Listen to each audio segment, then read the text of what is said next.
I feel like the new Negro, educated.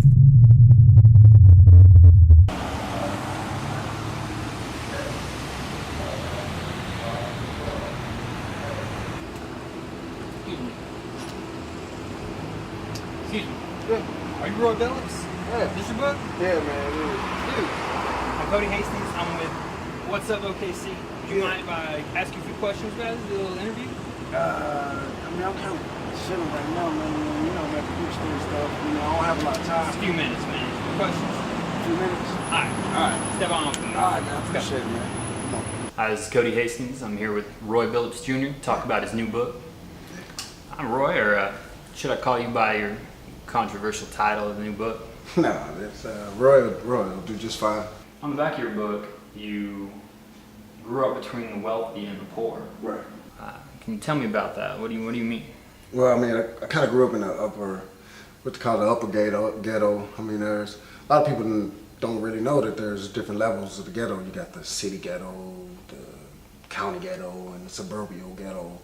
And but I went to a predominantly white school, so at home we lived poor, but at school, I mean, I'm around wealthy people. But my mother, she was amazing. She was able to raise us in such a way that growing up, I really didn't know I was poor until I was like 17, 18 years old. Doing work, that's good. And so now you say, you feel like the new Negro, Yeah. educated. Yeah. So what has led to that, and where does it go from here? What exactly does that mean? Basically, is that I studied and I took what our ancestors fought for to become a good citizen in the great states of the United States, where I can interact with people like yourself now and not let their hard work and their deaths go to waste. I became a new Negro by educating myself, making sure I went to school and constantly grow. How are you gonna maybe get past some barriers of people who, you say a white person who doesn't like you or something? Yeah. Or just, Nah, I don't. I mean, knowledge is for everyone. I reference a lot to my own culture in the book, but I also talk to other cultures, and let them know that, all lives matter, not just black lives. So, I give them history from the African American side, and I give them history from what I know in America, and I give them history based on cultures, whites, Jews, doesn't matter what nationality. Universal. Yeah, it's universal. I mean, in the book I talk about all different types of races. Yeah. Okay. One of the favorite lines I have from the book is sit back and drink with your drink in your Cadillac without the colored signs. Yeah. Where were you going with that? Like, what is that a reference to history, or? I was sitting up complaining basically, and I kind of felt like God kind of slapped me on my hand. It was like, hey, stop complaining. Everybody has it hard. Just remember that, Dr. Martin Luther King and some of the civil rights activists and all of those people, they fought for you to be here. You can sit back. I can literally sit back and have a drink in my Cadillac without a color sign above me, or be able to walk and go into places that I wasn't allowed to, or wouldn't have been allowed to go into if they didn't pave the road or the way for me to go. So when God was just speaking to me and saying, shut up, be quiet, stop complaining. Stop complaining and get to work. That's it. And that kind of flows into another one of the poems, Me the People. Yeah. I love that, Me the People. Yeah. I kind of like it. You're saying in it, your nephew tells you, don't stop. Right. Is that something that happened? Is that based on? Yeah, yeah, it did. And so what was he trying to get you to continue? Was he afraid you were gonna stop something, or? Yeah. So what happened is that I was working on Me the People at that time, and I was about to give it up, and I was like, you know what? I'm tired of doing this art thing. I'm gonna go ahead and focus on corporate America and a career in corporate America, and he said, "No, man, don't stop, because have some hope for the future." And I just kind of finished that line off with "What I'm spitting will suit your offspring," which is basically saying that later on down the line, what Martin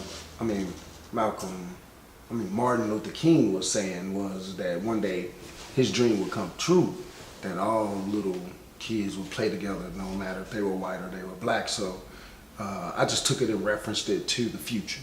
I get you.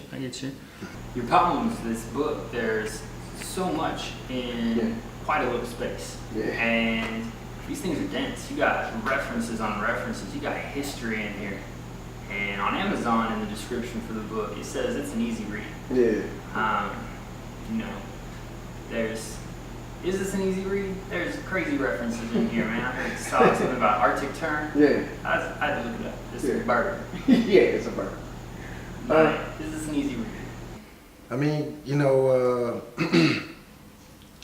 I feel like it's an easy read because I believe that, knowledge becomes easy once you learn it. And, if we focus on educating ourselves, I just believe that everything becomes easy. Just like calculus, those who study calculus or multiple languages, when they study these things, it's easier for them to rehearse them and remember them because it's what they for sure they they're went coming after. from like a knowledge base. Yeah, And so yeah. I get you. All right. So one of the maybe more controversial poems or subjects in the book, in Shook 'Em, I believe, you speak about some animosity or just the differences in cultures and the perceptions of those cultures between, say, native-born Africans or recent immigrants and blacks who have been in America for several generations. Is that coming from things you've experienced in real life? Like, is that how it is for you? I mean, it's not just like that for me. I mean, I've been in many situations with Africans, and basically they just don't like the black race. I mean, I recently had a student that I was mentoring through the NAACP, and he was from Uganda, and he, flat out told me, he's like, my parents told me to stay away from black people, and even when I was in college or going to school and in corporate America, I just noticed how Africans treat us. They really don't like us. They're racist against us. I mean, it's no different than white people not liking us or Asians not liking us. I mean, but I didn't expect it to come from the Africans. I mean, hey, we were brought here, I referenced in one of the poems, I said, Jim Crow laws fought the man out of us just like starvation hit you. Why do you treat us like the plague? So, are you worried? Someone might say, that sounds pretty racist. Nah, because I'm not a racist. So I'm not worried about that at all. Okay. So you think this book, this is universal and it's for everyone. What kind of things can you do? What kind of actions can you take to help get this out there and ensure that people who maybe this isn't in their initial line of sight, their wheelhouse, kind of like how can you help spread this knowledge and this information? One thing that I did do when I decided I wanted to do an introductory to my poetry is that I wanted to make sure I got my regular ISBN, but I also wanted to get the literary ISBN type of code, which is, I believe, the ISAC. So that way it can be distributed through elementary school, colleges, or middle schools, I think. Yeah, assigned as a classwork. Correct. As a like they studied any other poet for that matter. I'm able to do that now because I went out there and made sure I got that excellent. as well. Putting in work. Yeah, put in a little work. All right. Well, thank you much. I think that's all the questions I have for today. Okay. But it's always good talking to you. Yeah, thank you. And I hope to see you around, man. Thank you. Appreciate it, Cody. Yeah. All right.